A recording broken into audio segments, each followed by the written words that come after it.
ہماری یہ ہونا چاہیے۔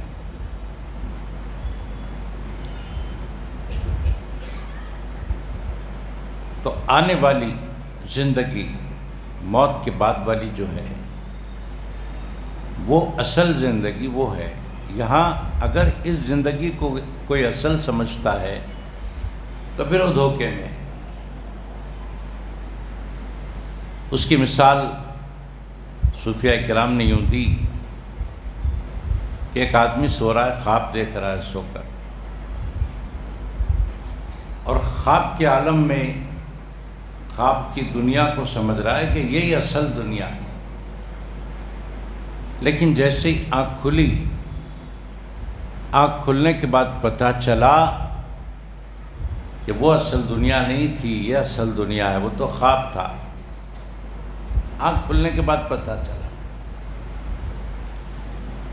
ایسے ہی جس طرح آنکھ کھلنے پر وہ خواب اور یہ اصل سمجھ میں آیا، ایسے جب آنکھ بند ہوگی ہمیشہ کے لیے، اس وقت سمجھ میں آئے گا کہ یہ خواب کی طرح تھا، اصل زندگی تو وہ ہے۔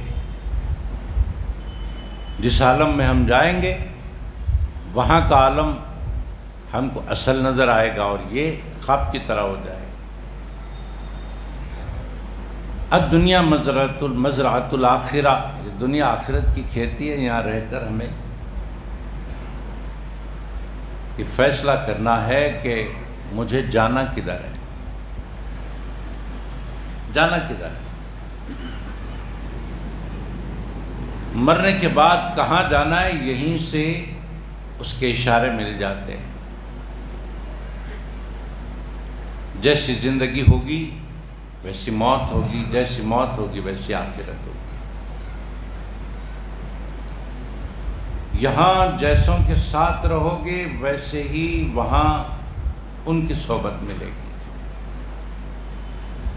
تو مرنے کے بعد والی زندگی ہمیں کن لوگوں کے ساتھ گزارنا ہے، کیسی گزارنا ہے، یہیں سے اس کی تیاری ہوتی ہے۔ بار بار یہ سبق یاد دلایا جاتا ہے، اس واسطے یاد دلایا جاتا ہے کہ یہ سبق بندہ بھول جاتا ہے، بندہ یہ سبق بھول جاتا ہے۔ پیغمبروں کی آمد بھی اسی لیے ہوئی کہ بھولا ہوا سبق یاد دلایا جائے۔ اب آج دنیا میں جتنے لوگ کفر کر رہے ہیں، انکار کر رہے ہیں، شرک کر رہے ہیں، شریک ٹھہرا رہے ہیں، ان سب نے سبق بھلا دیا ہے۔ حالانکہ یہ سبق ان کو یہاں آنے سے پہلے پڑھایا گیا تھا، ان سے عہد لیا گیا تھا۔ اللہ نے سارے ارواح کو جمع کر کے فرمایا تھا، الست بربکم، کیا میں تمہارا رب نہیں؟ یہاں آنے سے پہلے کی بات ہے، سارے ارواح کو جمع کر کے فرمایا۔ سارے ارواح جمع تھے اور سب نے اقرار کیا تھا، قالوا بلا شہیدنا، کیوں نہیں، تو ہمارا رب ہے، ہم اس بات کی گواہی دیتے ہیں۔ آج دنیا میں جتنے مذاہب کے لوگ ہیں، ہندو، مسلم، سکھ، عیسائی، جین، پارسی، فلاں فلاں فلاں فلاں، جتنے بھی ہیں، آتش پرست، ستارہ پرست، بت پرست، جی، ان سب نے وہاں اقرار کیا تھا تو ہمارا رب ہے۔ دنیا میں آنے کے بعد بھول گئے۔ تو بھولا ہوا سبق یاد دلانے کے لیے اللہ نے 1,80,000 پیغمبروں کو بھیجا۔ سب نے آ کر ایک ہی دعوت دی، لا الہ الا اللہ۔ مطلب وہاں جو سبق تمہیں پڑھایا گیا تھا، وہاں جو اقرار تم نے کیا تھا اور یہاں آ کر بھول گئے، بس وہی سبق یاد دلانے کے لیے ہم آئے۔ یہ سبق پھر سے تازہ کر لو، اس کے بعد جو ہمیشہ کی آنے والی زندگی ہے وہ تمہاری بہتر ہو جائے گی، سکون کی ہو جائے گی۔ پیغمبروں نے یہی سبق یاد دلایا، تازہ کیا۔ قرآن کریم جو سرور کائنات علیہ الصلوۃ والسلام نے اس امت کو تھمایا ہے اور فرمایا کہ اس قرآن کو تھام لو، میری سنت کو تھام لو، میرے اہل بیت کو تھام لو، تمہارا بیڑا پار ہے، تمہاری آنے والی زندگی ہمیشہ کی سکون والی ہے۔ اب وہ قرآن جب ہم کھولتے ہیں تو سب سے پہلے اس قرآن پاک میں ہمیں جو سبق پڑھایا جاتا ہے وہ سبق ہے احترام کا، وہ سبق ہے یقین کا، ادب کا، یقین کا۔ کھولتے ہی جیسے قرآن کھولا، الف لام میم، ادب سکھایا جا رہا ہے۔ ادب نہیں تو پوری قرآن پڑھ لو، کوئی فیض نہیں ملتا۔ ادب نہیں، پوری قرآن کے احکام پہ عمل کر لو، کوئی فائدہ نہیں ہوتا۔ ادب اصل ہے۔ کس کا ادب؟ جس رسول کے ہاتھوں کتاب ملی اس رسول کا ادب۔ رسول کے ہاتھوں جو کتاب ملی اس کتاب کا ادب۔ ادب پہلے۔ الف لام میم میں ادب سکھایا گیا، ادب کرو۔ ادب نہیں کریں گے تو تم جتنا عمل کرو گے، جتنا علم حاصل کرو گے، بے ادب بن کر نہ علم سے تمہیں کچھ ملنے والا، نہ عمل سے تمہیں کچھ ملنے والا۔ ادب۔ آپ بولیں گے الف لام میم میں ادب کیا ہے؟ ادب کدھر سے نکل آیا؟ ہم عرض کرنا چاہیں گے الف لام میم میں اللہ ادب سکھانا چاہ رہا ہے۔ کیسے؟ وہ اس طرح کہ پوری قرآن پاک آپ اٹھائیں دیکھیں، ہر آیت کے نیچے ترجمہ لکھا ہوا ہوگا۔ الف لام میم کے نیچے ترجمہ نہیں، الف لام میم کے نیچے الف لام میم۔ پوری آیات کے نیچے ترجمہ، الف لام میم کے نیچے ترجمہ نہیں۔ وہاں بھی الف لام میم لکھا ہے، اے اللہ، یہ الف لام میم کے نیچے ترجمہ نہیں۔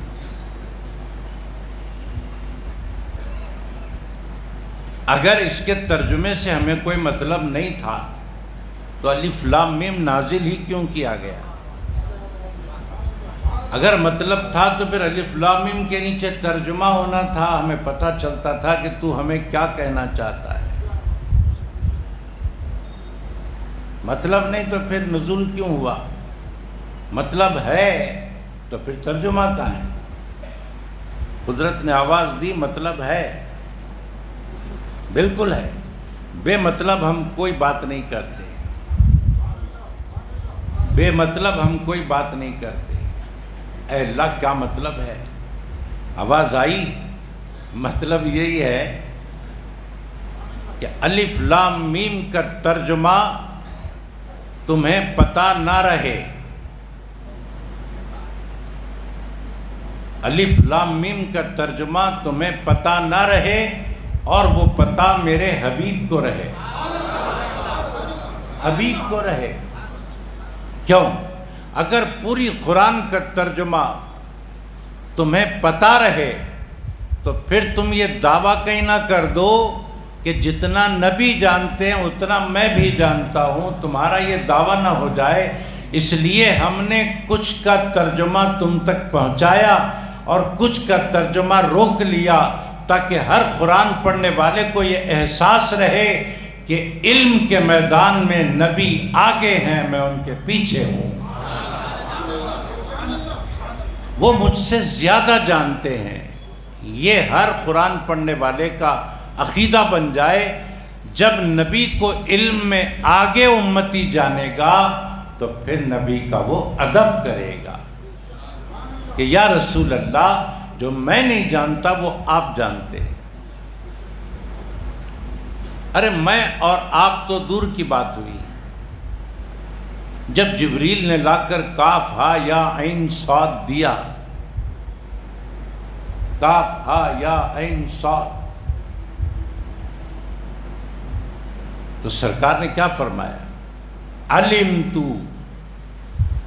اے جبریل یہ جو تم لائے ہو کاف ہا یا عین صاد، اللہ یہ ان حرفوں کے ذریعے کیا بولنا چاہتا ہے میں سمجھ گیا، میں جان گیا. تو جبریل نے کیا کہا؟ جبریل نے عرض کی یا رسول اللہ آپ جان گئے کہ کاف ہا یا عین صاد کیا ہے، مگر میں نہیں جانا، مجھے پتہ نہیں یہ کیا ہے. تو اب ہم سمجھ گئے، ہم تو دور والے ہیں، قریب والا جبریل جو نہیں جانتا نبی وہ بھی جانتے ہیں. لا کر دینے والے جبریل کو جس بات کا پتہ نہیں اس کا پتہ بھی نبی پاک کو ہے. تو الف لام میم میں ادب سکھایا جا رہا ہے. اے قرآن پڑھنے والے تکبر میں نہ آنا، اے قرآن پڑھنے والے خود کو نبی کے برابر نہ سمجھنا علم و عمل کے میدان میں، بلکہ نبی کو اپنے سے اعلیٰ سمجھنا. یہ الف لام میم سکھا رہا ہے.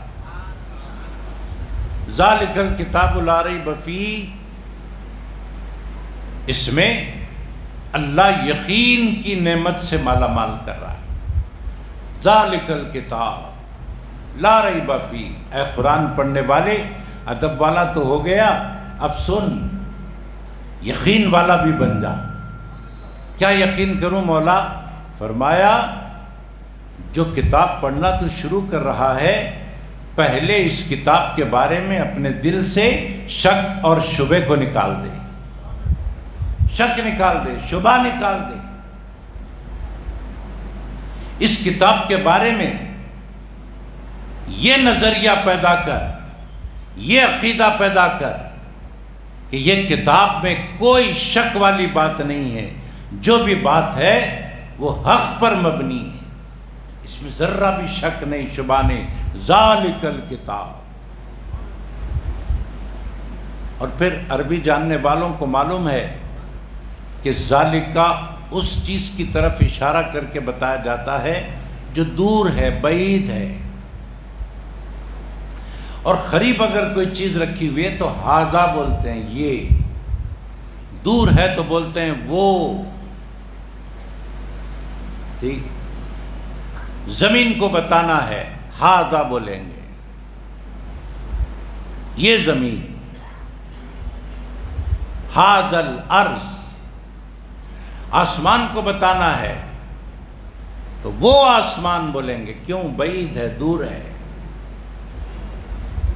دور ہے نا وہ آسمان. اب اللہ فرمائے ذالک الکتاب، وہ کتاب جس میں شک نہیں. کون سی کتاب؟ کتاب تو سامنے رکھی ہوئی ہے. اللہ حاضل کتاب فرمانا تھا نا، یہ کتاب جو تیرے سامنے رکھی ہوئی ہے اس میں شک نہیں، یہ بولنا تھا نا اللہ. مگر وہ کتاب بول رہا ہے، کتاب تو سامنے ہے، اور اللہ فرما رہا ہے وہ کتاب. کیا بتانا چاہتا ہے اللہ؟ مفسرین کرام نے فرمایا اللہ بتانا یہ چاہتا ہے کہ تیری توجہ کتاب کی طرف نہیں ہے، تیری توجہ اللہ کتاب کی طرف مبذول نہیں کر رہا ہے، بلکہ کتاب کے عظمت کی طرف متوجہ کر رہا ہے. مطلب کیا ہوا؟ کتاب تو تیرے سامنے ہے، قریب ہے، مگر اس کی جو عظمت ہے وہ بہت بلند ہے. تو عظمت کی طرف توجہ دلا کر ذالک الکتاب فرماتا ہے، وہ کتاب ہے تو تیرے سامنے مگر اس کی عظمت بہت بلند ہے. یہ مطلب ہوا.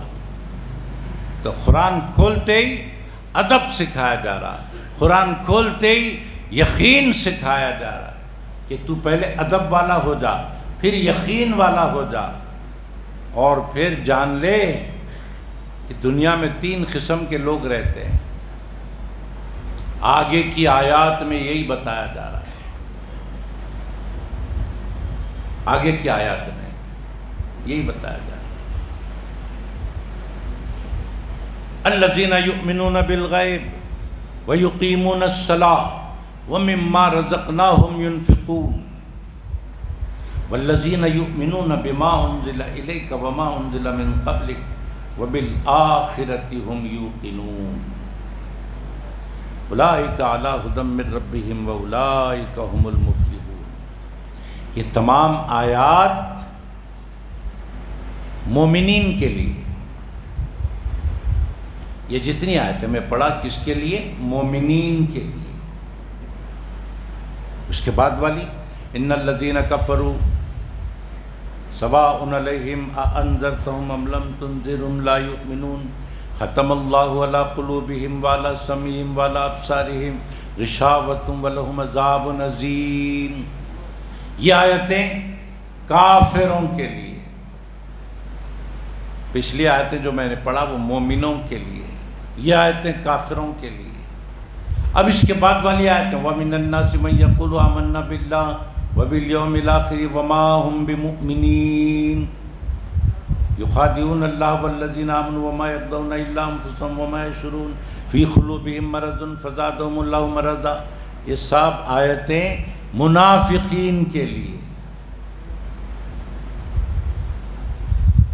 پہلے آیتیں مومنین کے لیے، اس کے بعد والی آیتیں کفار کے لیے، اس کے بعد والی آیتیں منافقین کے لیے. جی ادب سکھایا گیا، یقین دلایا گیا. اس کے بعد 3 قسم کے لوگ قرآن پڑھنے والے کے سامنے رکھے گئے کہ قرآن پڑھنے والے اس دنیا میں 3 قسم کے لوگ رہتے ہیں. مومن بھی رہتے ہیں، کافر بھی رہتے ہیں، منافق بھی رہتے ہیں. خبردار، ادب سیکھ لیا ہے تو نے، یقین والا بن گیا ہے تو.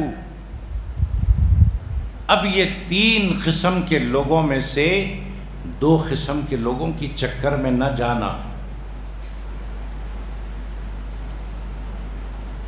کفار کی چکر میں نہیں جانا، کیونکہ وہ اللہ کو نہیں مانتے، دل سے بھی نہیں مانتے، زبان سے بھی نہیں مانتے. نہیں جانا ادھر. منافقین کی چکر میں بھی نہیں جانا. وہ اوپر سے مسلمان نظر آتے ہیں، اندر سے کافر رہتے ہیں. نہ کافروں کی چکر میں، نہ منافقوں کی چکر میں جانا. تو کدھر جانا؟ الذین یؤمنون بالغیب والوں میں جانا، ویقیمون الصلاۃ والوں میں جانا، وَمِمَّا رَزَقْنَاهُمْ يُنْفِقُونَ والوں میں جانا. ہاں، اہل ایمان کے زمرے میں جانا، جو دل سے بھی ایمان لاتے ہیں، زبان سے بھی اقرار کرتے ہیں، ایسے لوگوں میں جانا. 3 قسم کی کیٹیگریز اللہ نے سامنے رکھ دی، ہمارے باخبر کر دیا ہم کو، اور فرمایا ان کے ساتھ رہو گے تو جو یہاں جن کے ساتھ رہے گا وہاں بھی ان کے ساتھ رہے گا. یہاں ان کے ساتھ ہو جاؤ. وَكُونُوا مَعَ الصَّادِقِينَ. جی اہل ایمان کے ساتھ ہو جاؤ، وہاں بھی اہل ایمان کے ساتھ رہو گے. بیڑا پار. اہل ایمان میں کون ہے؟ نبیین، صدیقین، شہداء، صالحین. ان کے ساتھ ہو جاؤ، ایمان والوں کے ساتھ ہو جاؤ. اب ایمان والوں کے ساتھ ہو جانا ہے. ایمان والوں کے ساتھ ہو جائیں تو پھر نماز بھی کام آتی ہے، روزہ بھی کام آتا ہے، زکوٰۃ بھی کام آتی ہے، حج بھی کام آتا ہے، خیر خیرات کام آتی ہے، تلاوت قرآن کام آتا ہے، سب کچھ کام آتا ہے. مگر یاد رکھیں پہلا زینہ ادب ہے، ادب نہیں تو پھر کچھ بھی نہیں۔ سب سے پہلی بات ادب کی ہے، اور ادب نبی کا، ادب کتاب کا،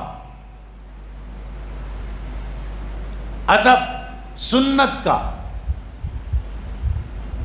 نبی کا طریقے پر عمل کرنا ایک بات ہے، اس طریقے سے محبت کرنا ایک بات ہے۔ نبی کے طریقے پر عمل کریں گے تو ثواب ملتا ہے، اور اس طریقے سے محبت کریں گے تو جس کا طریقہ اپنا رہے ہیں وہ محبوب مل جاتا ہے۔ اس بات سے حدیث پاک میں آتا ہے جو میری سنت سے محبت کرے گا وہ اصل میں مجھ سے محبت کرنے والا ہوگا۔ تو سنت پر عمل کرنا اور بات ہے، سنت سے محبت ہو جانا اور بات ہے۔ تو عمل بھی کرنا ہے، محبت بھی کرنا ہے۔ عمل تو ہو رہا ہے، محبت کے بغیر ہو رہا ہے تو پھر یہ مومن کی شان نہیں ہوتی۔ منافق بھی نماز پڑھتا ہے، منافق بھی داڑھی رکھتا ہے، منافق بھی اسلامی لباس پہنتا ہے، منافق بھی جو ہے کلمہ پڑھتا ہے، منافق بھی ٹوپی پہنتا ہے، تلاوت قرآن کرتا ہے، سب کرتا ہے، محبت نہیں رہتی۔ اس وجہ سے سرکار نے فرمایا میری سنت سے جو محبت کرے گا اصل میں وہ مجھ سے محبت کرنے کے برابر ہے، اور جو مجھ سے محبت کرے گا آخرت میں وہ میرے ساتھ رہے گا۔ تو محبت کرنا ہے، ہاں۔ تو ایک کتاب اللہ، اللہ کی کتاب، پھر نبی کا طریقہ سنت، اور ایک کیا ہے نبی کے اہل بیت سے محبت اور ان کا طریقہ۔ سرکار نے امت کو دو چیزیں دی ہے نا، سنت بھی دیا ہے اور اہل بیت کا دامن بھی دیا ہے، اہل بیت اطہار کا دامن۔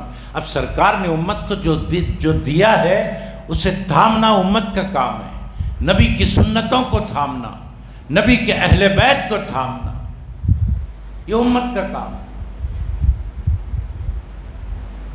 تھامنے کا مطلب ادب بھی کرنا ہے، ان کے تعلیمات پہ عمل بھی کرنا ہے۔ اہل بیت کون؟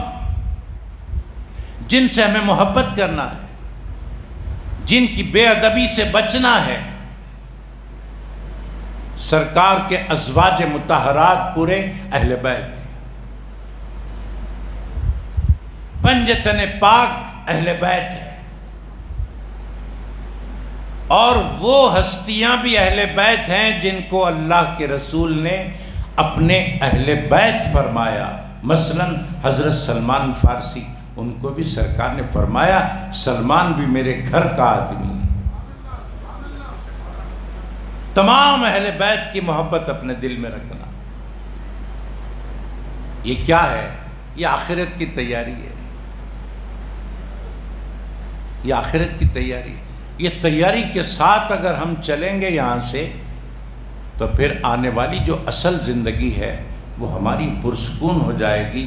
اس دنیا میں رہنے تک بس اسی آخرت والی زندگی کی فکر میں رہنا ہے۔ اور نبی پاک نے فرمایا یہ فکر اتنی اللہ کو پسند ہے، اتنی اللہ کو پسند ہے، ہم جب سے آخرت کی فکر کر رہے ہیں نا تو کتنے منٹ لگ گئے، کتنے سیکنڈ لگ گئے، اور اللہ کے نبی فرماتے ہیں اگر چند منٹ بھی اس فکر میں کوئی مسلمان نے گزار دیا تو تھوڑی دیر بھی اگر اس فکر میں کوئی گزار دیتا ہے اس کو اللہ 60 سال کی عبادت کا ثواب دیتا ہے۔ اللہ سے دعا ہے جو کچھ کہا گیا سنا گیا ان باتوں پر ہمیں عمل کی توفیق عطا فرما، ہماری دنیا کو بھی بہتر بنا دے، ہماری آخرت کو بھی بہتر بنا دے۔ بیماروں کے